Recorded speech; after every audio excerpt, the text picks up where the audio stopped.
Welcome back to Advertising Champions here in Daily Ad Brief. I'm Howard Walpuff, your host. We have a panel of experts to talk about advertising, marketing, what is going on with the work they're doing for their clients right now and what is working. So let me introduce you who I have with me. I have Josh Muskin from Web Mechanics, Yeliza Centeio from Integral Marketing and Advertising, and Lindsay Vella from Mitchell+Palmer. And I welcome them all to our panel and want to start the question with Lindsay. Lindsay, what challenges are your clients coming to right now that they really need to be addressed? There's so many different things to discuss about that, but I would say right now the biggest issue is collecting data and data that drives sales and reinforces that we're doing the right thing for our clients and we're making the best decisions and we're purchasing media and planning for media that drives direct conversions for our consumers. Now, Yeliza, based on that, what type of media has been working for your clients to get them the results they're looking for? Yeah, it's no surprise, but still the traditional lower funnel media is what's performing well. Your paid social, your paid search. I feel like this is the first time programmatic has really struggled in the past couple of months, I would say, or maybe this whole year. But yeah, search, social continue to be king when it comes to performance. Now, that keeps coming up in a lot of my conversations, that Google is still king and that you really have to be focusing on Google. Josh, how much are you focusing on Google with your clients, and what other platforms are you using that are working for them?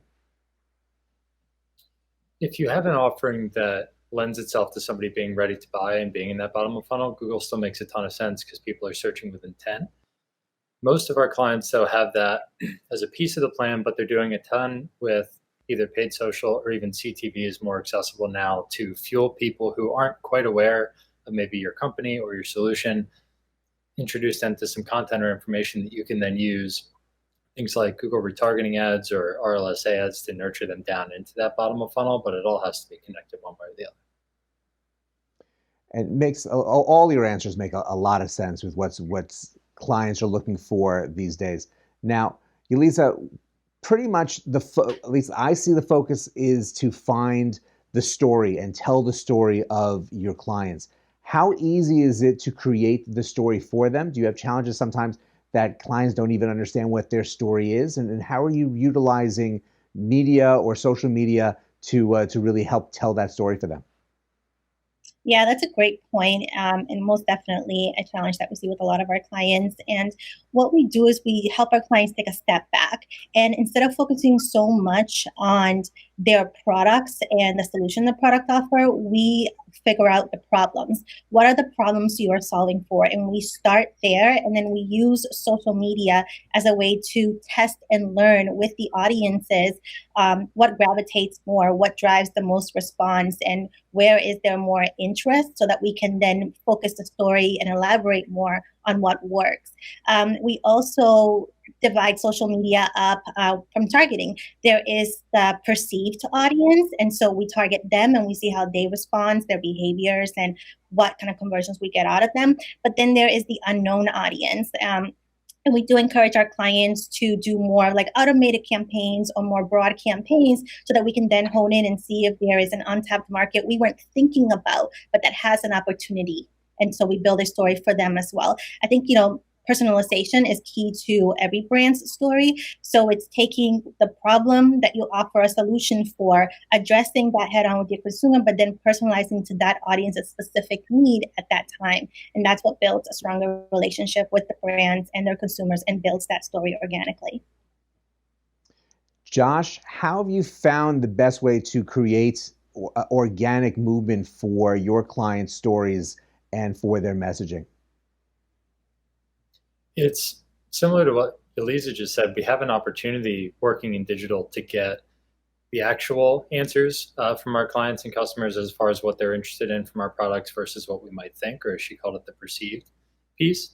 And with Google and Facebook systematically removing targeting and encouraging people to go more broad and actually using your data to target individuals versus audiences or insights, you have an interesting opportunity to take what most clients have, which is a core group of people and information and data points that say, these are our customers and these are our best customers. And we know that, but we're not necessarily sure why they came to us or why they found us.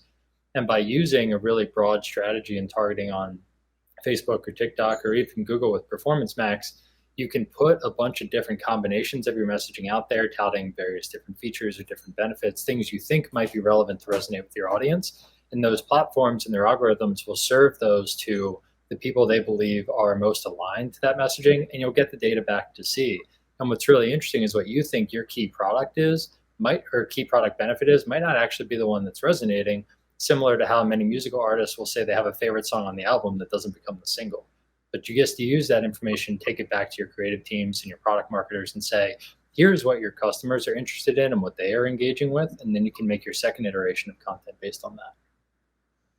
I love that example about the album and the song and what people perceive as what's going to be a hit and what could be actually beloved in different ways. I think you track a lot of that with data. So Lindsay, what kind of data does your clients come with? So I guess I'm rewording that as, how often have they actually looked at Google Analytics before coming to you? Do they even know what it is? And how much other data are you helping provide them so that they have a better understanding of what you're trying to then accomplish and move forward with them?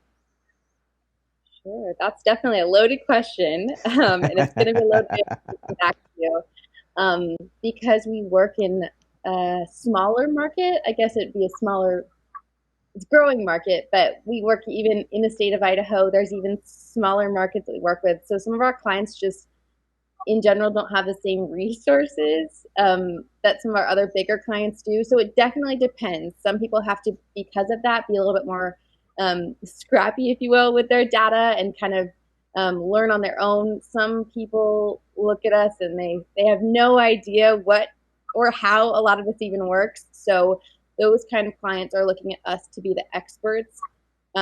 We try and pull and get kind of creative with the way that we pull our data. And obviously we utilize a lot of big names like Comscore and Nielsen and all the different digital resources that we have these days. But it definitely depends. It looks different for each client. Some of them have a lot of data to provide us with. Like some of our education clients are obviously able to pull a lot of data and they have to be in the know, but some of our other clients, maybe in like the healthcare industry, that's just not their bread and butter. So they kind of rely on us to be the expert on that. We're totally fine either way, whether we have some data coming into that or we have to pull everything ourselves. All right. Great answers, great information. I want to wrap up with one rapid fire question. So I'm going to ask the same question to all of you. I'm really looking for a one word, one phrase answer as from your responses. So if you have a client that comes in with very small means, but has to be on somewhere, what's the one platform that you're going to place them on? It can only be one platform. What is it going to be? Josh, what's your answer? Google. Yeliza. Google. And Lindsay. Google as well. Google still remains the king, it seems, and it rightfully so with all that they've accomplished over the course of time. So we thank you so much for joining us today. Having such a great, strong panel really helps give us the insights that we're trying to share, and you obviously all three have some great information to provide to us and to our audience. So we thank you so much for joining us today. Thank you. Thank you. And thank you for joining us as well. Obviously, our panel agrees that Google is king, but there's many other means to get a message out there, utilizing Google as well in the process, but having the right people to help develop those answers and develop your direction is very important. We have three very skilled people here on our panel that have some great information that you can look up about them as well here on Daily Ad Brief. So please check that out. But go and have a great rest of today, and I'll see you next time on Advertising Champions.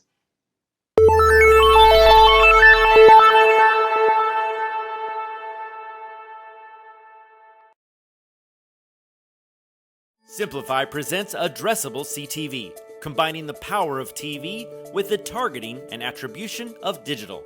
Simplify's addressable CTV delivers massive reach with the ability to scale without sacrificing precision. TV buyers can generate incremental reach with household level targeting, frequency controls, reporting, and insights. To learn more about Simplify's addressable CTV and what it can do for your clients, visit simply.fi.